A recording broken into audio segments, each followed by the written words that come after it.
آپ کو پتا ہے میں پچھلے 2 دن سے آلموسٹ ایک کپڑوں میں انٹرویو دے رہا ہوں. میری بیوی نے کہا اگر تو ہار کے آیا نا اس عورت سے، ایسی بے شرم عورت سے، تو I'll not let you enter into the house.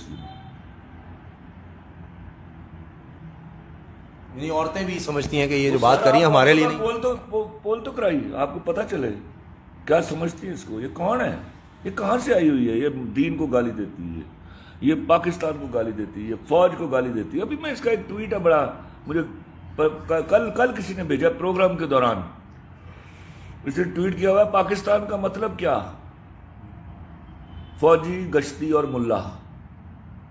میں لعنت بھیجتا ہوں ایسی عورت کے اوپر، اور مجھ سے ایکسپیکٹ کیا جا رہا ہے میں اس کو اپولوجائز کروں گا. نعوذ باللہ، I'll get myself murdered, I'll commit suicide.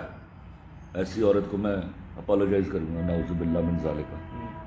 اچھا یہ بتائیں، میں نے کہیں دیکھا کہ آپ نے اپنا معاوضہ ڈرامہ لکھنے کا 5 گنا کر دیا جناب میرے پاس تو موقع پر. سر میں پروڈیوسر کا بڑا خیال کرنے والا آدمی. میں آلریڈی پاکستان کا ہائیسٹ پیڈ رائٹر تھا، تو میں پروڈیوسرز کو اتنی تکلیف میں نہیں ڈالتا.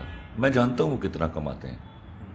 اچھا یہ سب کیسے ہو گیا؟ یہ کوئی کمپین بن گئی ہے؟ آپ کی باتیں جب میں سنتا ہوں، یہ چوہوں کو بل سے نکلنے کا موقع مل گیا. مجھے نہیں پتا تھا، لیکن اچھا ہوا کہ مجھے کچھ لوگوں نے کہا تم نے ان کو شے دے دی. میں نے کہا نہیں، میں اب سوچ رہا ہوں کہ یہ اچھا ہو گیا ہے. بڑے صحیح وقت پر پتا چل گیا کہ کرونا وائرس یہ بھی ہے جس کا تدارک کرنا بڑا ضروری ہے، ورنہ تو یہ میرے سوشل سیٹ اپ کو چاٹ جائیں گی.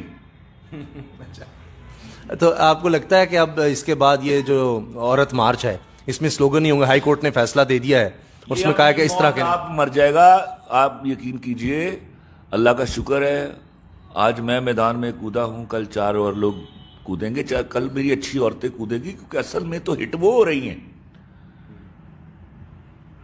زیادتی ان کے ساتھ کی جا رہی ہے کہ آپ ان کی حیاداری میں نقب لگانے کی کوشش کر رہی ہیں.